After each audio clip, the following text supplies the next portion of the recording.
And here's step-by-step guide. I will show you how to make a website using cPanel and using WordPress. First of all, you have to purchase domain and hosting to make a website. So in Google, here you will find bunch of different domain providers website like Namecheap, GoDaddy, Bluehost, Hostinger, etc, etc. So all you have to need to purchase domain and hosting, go to a domain and hosting provider website. For tutorial purpose, I'm using Namecheap hosting provider service. So once you're in the specific hosting provider website, you have to create a free account.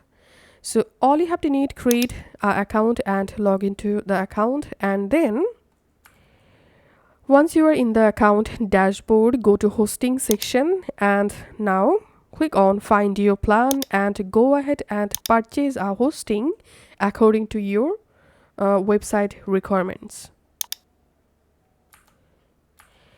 So as you can see, I already have a hosting on my account, and once you have your hosting, now you have to purchase a domain for your website. So from your account, go to domain section, and here click on the search domain box and search for the domains that you want to purchase.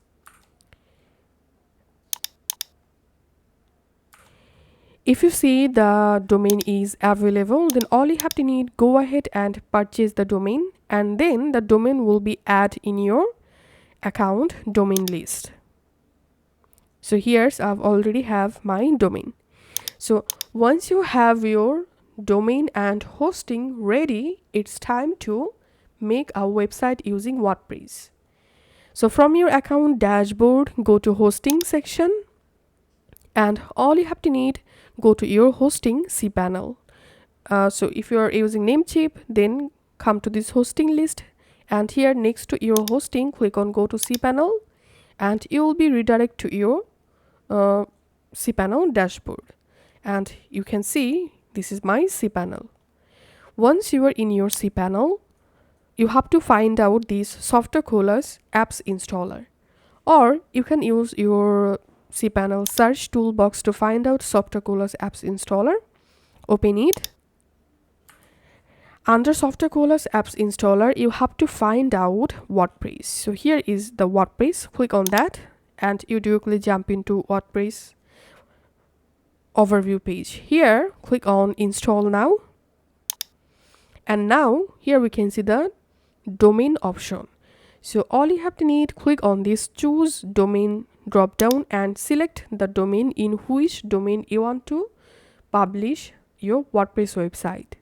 And now if you have purchased SSL certificate for the domain, then choose protocol. Here you have to select HTTPS if you have SSL certificate, and if you don't have SSL certificate for the domain, then you have to select only HTTP. And now choose the version of WordPress you want to install. Here you will find all older and newer version for WordPress. You can select any of the version from here. And now under site settings, go ahead and write your site WordPress website title or name. You can change your site description from here. You can also change your WordPress website language. And here you can see the admin account section. Write here your admin username. So this will be your WordPress admin login username, and write here your admin password, and write here admin email. Now scroll down and click on install, and it may take some moments to install WordPress in your domain. Once successfully installed, here let's see my WordPress website. So here as you can see, I've already installed my WordPress in my domain. And now to go to your WordPress admin dashboard, all you have to need, after your domain, give a slash and type wp-admin, and you directly jump into your WordPress admin login page. Here type your admin password and type your admin username and password, and click on login. and you will jump into your WordPress admin dashboard. Now from this dashboard you will be able to edit or customize your WordPress entire website. I've already uploaded a bunch of videos on my channel. You can watch them to learn how to make and customize WordPress website. So that's how we can make a WordPress website from cPanel. Thanks for watching.